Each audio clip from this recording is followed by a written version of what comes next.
Acharya Astatarasasi Srimad His Divine Grace A.C. Bhaktivedanta Swami Srila Prabhupada Ananda Koti Vaishnavarinda Ki Grantaraj Srimad Bhagavatam Ki Gaur Pimalandi.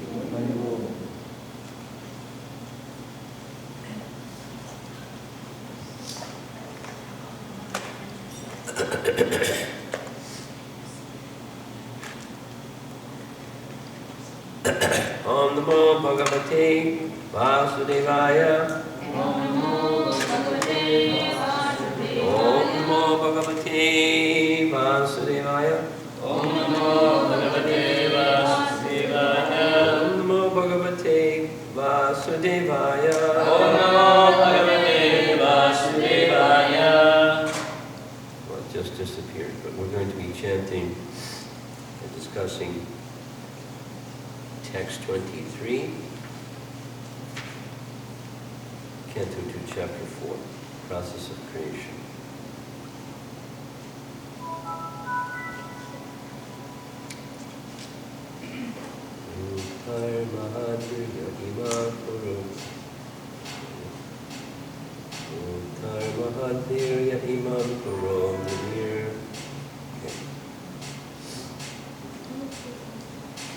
Maya Shekhe Amoshu Purushaha Bhukte Gunan Shodashat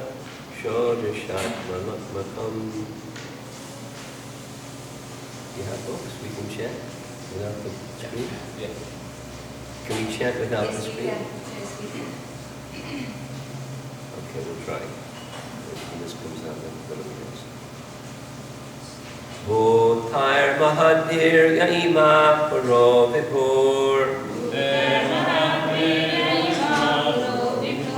Nirmaya Shekhe Yad Amushu Purushaha Bhukte Gunan Shodashat Makam Solang Krishita Bhagavan Vachangshi Me Bhutair Mahadvirya Ima Puro Vipur Nirmaya Shekhe Yat Amusha Purushaha Bhukte Gunan Shodashat Makam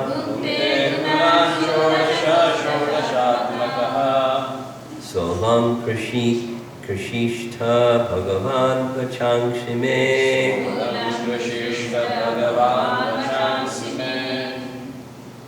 Bhutair Mahadvirya Ima Puro Vipur Nirmaya Shete Yad Amusha Purushaha Bhukte Gunan Shodashatmakaha Solam Krishishta Bhagavan Vachansi Me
By the elements of material creation. Yaha, he, who. Imaha, all these. Puraha, bodies. Vidbuhu, of the Lord.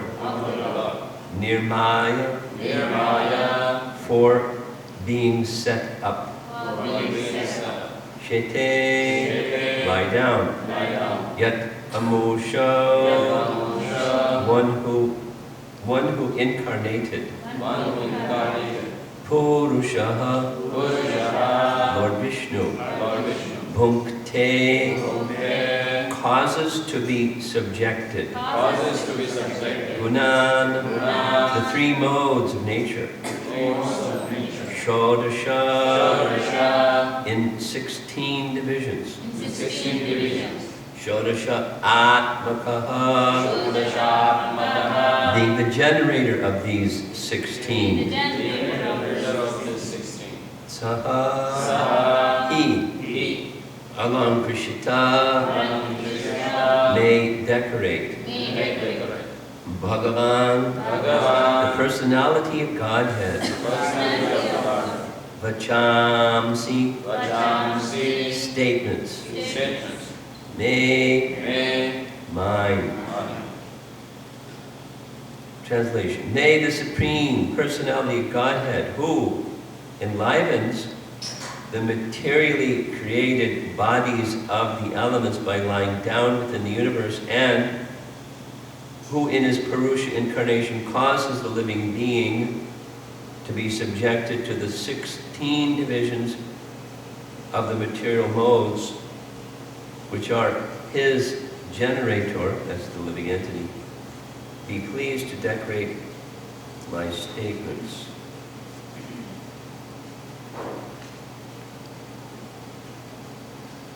Report. As a fully dependent devotee, Shukadeva Goswami, unlike a mundane man who is proud of his own capability, invokes the pleasure of the personality of Godhead so that his statements may be successful and be appreciated by the hearers. The devotees always think of himself, the devotee always thinks of himself as instrumental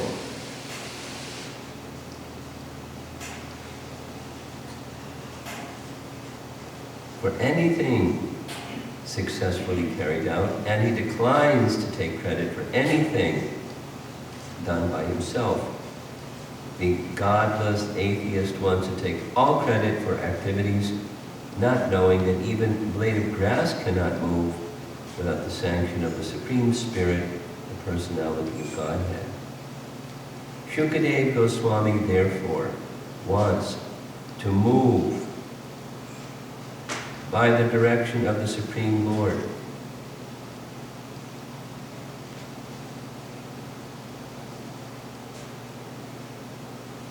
Who inspired Brahma to speak the Vedic wisdom. The truths described in the Vedic literatures are not theories of mundane imagination, nor are they fictitious, as the less intelligent class of men sometimes think. The Vedic truths are all perfect descriptions of factual truth without any mistake or illusion. And Shukadeva Goswami wants to present the truths of creation not as a metaphysical theory of philosophical speculation, but as the actual facts and figures of the subject, since he would be dictated to by the Lord exactly in the same manner as Brahmaji was inspired. As stated in the Bhagavad Gita 15:15, the Lord himself is the father of the Vedanta knowledge, and it is he only who knows the factual purport of the Vedanta philosophy. So, there is no greater truth than the principles of religion mentioned in the Vedas. Such Vedic knowledge or religion is disseminated by authorities like Shukadeva Goswami, because he is a humble, devotional servitor of the Lord who has no desire to become a self-appointed interpreter without authority. That is the way of explaining Vedic knowledge, technically known as the parampara system, or descending process. That light is right in my eye. If something can be done with the curtain, that would be good.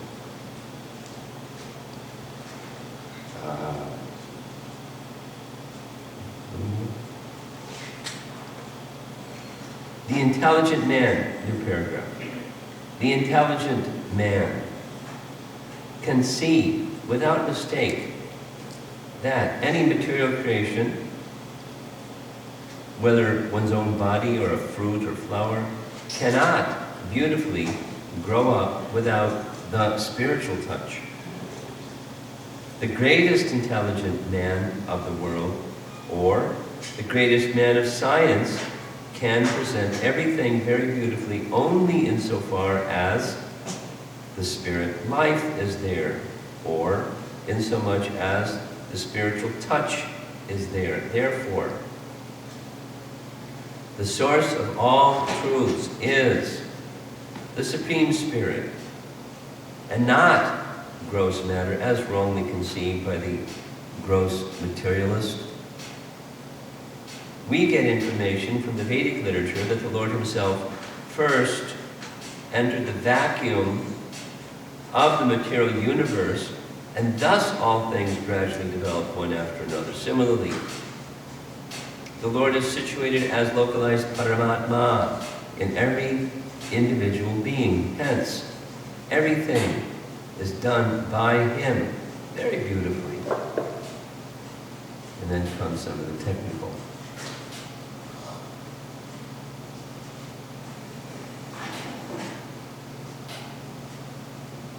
The 16 principal creative elements, namely earth, water, fire, air, and sky, and the 11 sense organs, first developed from the Lord himself and were thereby shared by the living entities. Thus, the material elements were created for the enjoyment of the living entities. The beautiful arrangement behind all material manifestations is therefore made possible by the energy of the Lord, and the individual living entity can only pray to the Lord to understand it properly. Since the Lord is the supreme entity, different from Shukadeva Swami, the prayer can be offered to him. The Lord helps the living entity to enjoy material creation, but he is aloof from such false enjoyment. Shukadeva prays for the mercy of the Lord, not only for being helped personally in presenting the truth, but also for helping others to whom he would like to speak. Well, isn't this a wonderful verse?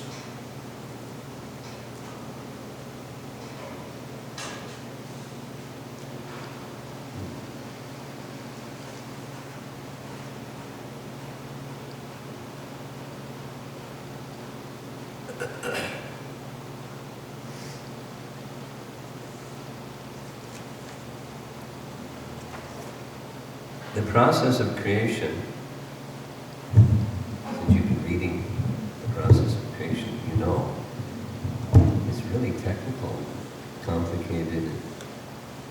Third canto gets more technical and complicated. In third canto, it's described by Maitreya to Vidura. Here it's by Shukadeva Goswami to Maharaj Parikshit. And in Bhagavad Gita, it's Krishna describing in very simple terms to Arjuna. Complicated, more complicated, super complicated. And in one sense, especially when it gets really complicated, do I really have to know this to go back to Godhead? Why is it in the Bhagavatam? It's in the Bhagavatam because we need to know it, so do I need to know it to go back to Godhead? The technical features are not what's so essential, but the theistic conception is essential. So, theistic conception means, as Prabhupada put it in very simple terms, the touch of spirit is necessary for matter to be activated, not that matter has its own laws and it moves under its own laws and there is no touch of spirit. Mechanistic science holds the latter view, and frustratingly, that's what's at least in the West, that's what every young person that goes to public schools hears about the touch of spirit. You can't talk about only matter and the laws governing matter. That's all you can talk about because of separation of church and state. And so therefore, very important. I'll say triple. Very, very, very important is that for devotee families to have a grasp of the message of Srimad Bhagavatam, to be able to explain to those who attend public schools, where does the theistic notion fit in? Because the model is the other one. All there is matter and the laws governing matter, and there's nothing else. There's no requirement for the touch of spirit. Then the product is not going to be so good. Because more and more, certainly it's been like this for a long time, but more and more, the process of education and the methodology of science appeals to one or demands of one to ask the why questions, to probe the secrets, the mysteries of creation. And of course, the purpose of it is primarily sense gratification, or eating, sleeping, mating, defending. And so to eat better, sleep better, make better, defend better, probe the secrets or the mysteries of material creation. Don't want to launch into a whole thing about it, but a lot of what we have today, cell phones, is war technology made commercial.